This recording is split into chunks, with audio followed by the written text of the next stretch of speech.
বিষয়টা হচ্ছে আমি তাদের একজন ওই তাদের এই আত্মীয় স্বজন, তারা সবাই একই গোষ্ঠীর একই জ্ঞাতির।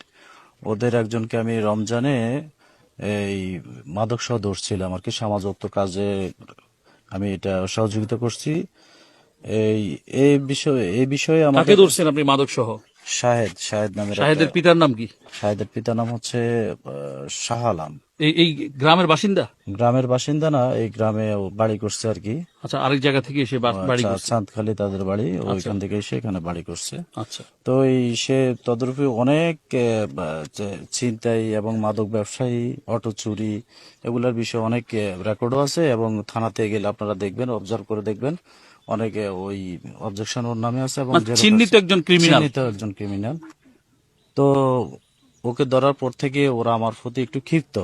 এরপরে ওরা কোনো ইস্যু না পাই, আমার ছেলে 15 বছর ছেলে, ওর আরো কয়েকজন পরিত্যক্ত একটা কল আমাদের মাদ্রাসায়, গাজীপুর ইসলামিয়া দাখিল মাদ্রাসায় একটা কল পরিত্যক্ত ছিল। ওটা নিয়ে ওরা যে পোলাপান মানুষ তো বুঝতে পারে নিয়ে নিয়ে আসছিল। আসছে ওই একটা বাঙালি দোকানে বিক্রি করবে, ঠিক আছে নে। আচ্ছা। পরবর্তীতে আমাদের কাছে নিউজ আসার পরে আমরা কলটা রেখে দিয়েছি। রেখে দেওয়ার পরে ওই কলটা আমরা ওইখানে সুন্দরভাবে, আগে তো কল চলতো না, পানি উঠতো না, পরে আমরা মেরামত করে মেরামত দিয়েছেন। করে দিয়েছি। মেরামত করার পরে ওরা তো আর কোনো ইস্যু পায় নাই। পরে আমার ছেলেটা ভয়ে ফালাই গেছে বাড়ি থেকে, যেহেতু তারপর আমি মেম্বাররা জানাইছি যে এই ব্যাপার, ছেলেকে তো খুঁজে পাওয়া যাচ্ছে না। আচ্ছা ঠিক আছে, ছেলে যেখানেই থাকুক থাকুক, আপনি ইয়ে করেন, এই ছেলেটা হচ্ছে পোলাপান মানুষ, তো একবার সুযোগ দেওয়া উচিত। ও মানুষের সামনে একটু ইয়ে করলে ওর ইমোশনে ইয়ে হইতে পারে। মেম্বার ভালো একটা কথা বলছে, তো বলছে পোলাপানের চা খরচে বাবদ আপনি কিছু টাকা দিয়ে দিয়েন। তো আমি 1000-500 টাকা দিয়ে দিছি, ঠিক আছে নি, আচ্ছা। মেম্বারের কাছে। তো পরে কেন, মানে কেন দিবেন আপনি 5,000 টাকা? মেম্বার চাইছে, পোলাপাইন দৌড়ছে। মেম্বারের নাম কি? কামাল। কামাল মেম্বার। কেন, মানে এটা কি জন্য, এই টাকাটা কি জন্য? কি জন্য চাইছে সেটা তো আমরা জানি না, যেহেতু আচ্ছা। ছেলেটা একটা অপরাধ করছে। এই এই জন্য আমরা একটু সমাজস্থ লোক তো চিন্তা করলাম যে এগুলো যেন আর কোনো কিছু না হয়, কিন্তু বুঝছি। এর বিহিতে একটা বিপরীত ঘটনা ঘটে গেছে। আচ্ছা। পরে ছেলে ঈদে বাড়িতে আসছে, ওই দিনে এই সকালে এই রিয়াজ নামক যে ছেলেটা, এই বাবুলের ছেলে রিয়াজ, ওই ছেলেটা এর সাঙ্গপাঙ্গ নিয়ে ছেলেটাকে অ্যাটাক করছে, আমার ছেলেটা মারধর করছে। রোজার ঈদে? না না, এটা এই কোরবানি ঈদে? কোরবানি ঈদে। ওই আচ্ছা। আগের কাহিনীটা হচ্ছে রোজার ঈদের আগে। রোজার ঈদে। তো এখন এই কোরবানি ঈদের উপলক্ষে ছেলে বাড়িতে আসছে, বাড়িতে আসার পরে এই নানার বাড়ির দিকে যাওয়ার পথে এরা অ্যাটাক করছে আমাদের এই ফুলগড়াতে, ধরে ওরা মারধর করছে। স্থানীয় জনগণ আমাদেরকে বলছে এবং ফোন আসছে আমার কাছে যে আপনার ছেলেকে এটা মারে। কোন দিন, কোরবানি ঈদের আগের দিন? এটা হচ্ছে না 5 তারিখের ঘটনা, আচ্ছা, কোরবানি ঈদের 2 দিন আগে। 2 দিন আগে। জি। তখন আমি আর আমার ভাই, আমার বড় যে, উনি এখানে সম্ভবত ও যে ভাইয়া উনি ছিল, ওনাকে নিয়ে আমরা যাই, তন্মরে নিয়ে আসছি। সত্য কথা যেটা, ওইখানে আমার ভাই আবার থাপড় ছাপড় কিছু দিছে ওর এই ছেলেটারে, যে তুই সমাজের কে তুই, এটা তো অনেক আগেই নিষ্পত্তি হয়েছিল। কোন ভাইয়ে দিছে? আমার এই ভাই আচ্ছা, আমি আপনি সামনে আসেন। আমি ওরে একটা টোকা আপনি কাকে থাপ্পড় দিয়েছিলেন? রিয়াজকে আমি থাপ্পড় দিয়েছি রিয়াজকে কেন দিয়েছিলেন? যে আমার বাতিজারে তুই আটকালি অ্যাটাক কেন? করেছে এজন্য? আচ্ছা জি, আপনি বলেন। আমি বলছিলাম যে সমাজে অনেক মান্যগণ্য লোক আছে, তুই এমন কি যে ওরে ধরার। এর আগে ওর ভাই একটা ঘটনা ঘটেছিল, একটা মোটর চুরি করছিল ওর বিহিতে। আমরা কোনো সালিশ দরবার করি নাই, ওই অন্যরা সালিশ দরবার করে কি জরিমানা করছে বা কি ভাবে কি হয়েছে আমরা আসলে সঠিক জানি না। ওর প্রেক্ষিতে হে মনে করছে যে আমরা এটার কোনো ইন্ধনকারী এটা কিনা। রিয়াজ মনে করছে। হ্যাঁ, এবং ওর ফুফাতো বাইরে আমি ধরছি, শাহেদ। হ্যাঁ শাহেদরে ধরছি, যে সে ওই দিন এই ঘটনাগুলো উপস্থাপন করছিল যে শাহেদের উপরে তুই অত্যাচার করার কি এই বিষয়ে। হ্যাঁ, তা আমি বলছি আমি সমাজত যে দায়িত্ব সেটা পালন করছি। হ্যাঁ, এর বিরুদ্ধে তুই ফেসবুকে অনেক পোস্ট দিছিলি, আমরা মাদক ব্যবসা করি, আমার ভাই ইমাম সাহেব উনি গাজার ব্যবসা করে, এগুলা কোনো কথা হইলো? আচ্ছা। এভাবে বার্গেটিং এরপরে ইমাম সাহেব কেন এখানে জড়িত হলেন, বা এই তো কেন তাকে হত্যা করা হলো? সামনে আসতেছি। এরপর আমরা এই যে ব্রিজ আপনারা দেখবেন, এই আপনি একটু সরেন ভাই, এই যে আমি এখানে বসাইছিলাম, ও যখন আমার ছেলেকে নিয়ে আসছি, এরপর ছেলেকে বাড়িতে দিয়ে আমরা এখানে বসাছিলাম। ভাই এখানে আমরা কোরবানির বিষয়গুলো কথা নিতেছি, কথা বলতেছি আর কি, যে কিভাবে মানে কোরবানি কিভাবে দিব, কি আসো বিষয়, জি। গরু কিনতে যাওয়ার কথা ছিল। এটা কি ঈদের আগের দিন? হ্যাঁ, ঈদের আগে একদিন আগে একদিন আগে 5 তারিখে বৃহস্পতিবার। আচ্ছা। তো আমি এখানে বসেছিলাম, ওরা ওইখান থেকে চিৎকার দিয়ে কথা বলতেছে, বাড়ি বেশি দূরে না, ওই যে আপনার লক্ষ্য করে দেখবেন এই শাকওয়ালাই বাড়ি। আচ্ছা, এই মানে এরপরে আমি তখন দেখছি কামাল মেম্বারে যাইতেছে, তো আমার ভাইয়া আবার যে ইমাম সাহেব আর কি, ইমাম সাহেব বলতেছে যে আপনি কি আমার ভাতিজাকে ধরার জন্য বলছিলেন? তখন ইমাম সাহেব কামাল মেম্বার বলছিল যে আপনি সামনের দিকে আসেন, ঠিক আছে? যেহেতু তাদের দলগত লোকজন ওইখানেই ছিল, তো আমি এখানে প্রস্রাব করতে বসছি। প্রস্রাব করতে বসার পরেই দেখি অ্যাটাক আমার উপরে শুরু হয়ে গেছে। আমরা তো আর মারামারি তখন কতক্ষণ দিনের বা রাতের? দিনের 11:30 কি 12টা নাগাদ। আচ্ছা, এটা হলো 5 তারিখের ঘটনা। 5 তারিখের ঘটনা, হ্যাঁ। ওই তাৎক্ষণিক আমারে আঘাত করা শুরু করছে। আমি কি দিয়ে, হাত দিয়ে না লাঠি সোটা? না, লাঠি সোটা বলতে সব রডের বাড়ি আমার পিছনে এবং আচ্ছা, প্রস্রাব করা অবস্থায়? হ্যাঁ, প্রস্রাব করা অবস্থায়। আচ্ছা, তখন এই মানে তখন কারা কারা ছিলেন?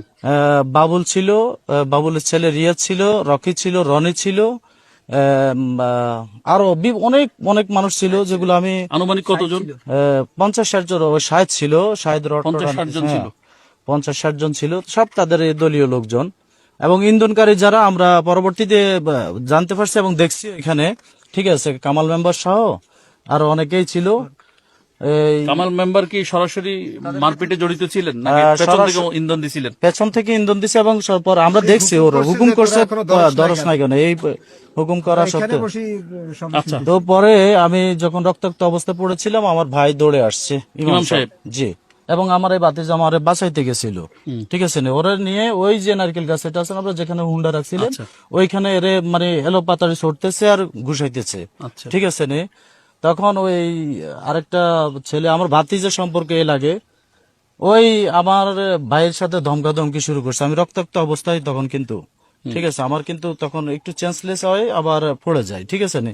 তো আমার বাড়ির মহিলারা কখনোই রাস্তায় আসে নাই ওদিন, বাধ্যতামূলক হয়ে কেউ আসে নাই আশেপাশের ভয়ে ভয়ে মূলত কেউ আসে নাই। পরবর্তীতে সবাই আমরা শুনছি আর কি যে তারা কি জন্য। না, আপনি মাওলানা সাহেব কিভাবে ইনভলভ হলেন এই ঘটনায়? ইনভলভ হয়ে এই তো ঘটনা। ওনার ছেলেকেও যখন উনি কিন্তু প্রথমে আমারে দেখছে রক্তাক্ত অবস্থায়, ভাই এভাবে পড়ে আছে, তো দৌড়ে আসছে।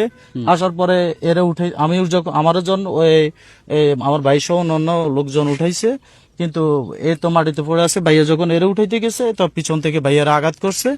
এই আঘাতের প্রেক্ষিতে ভাইয়াও কিন্তু চেষ্টা করছি ইয়ে করতে। এই যে এখানে বাড়ি আর হাঁটু। এটা কি সকাল 11টার যে ঘটনা, এটা পরে চলতেছিল?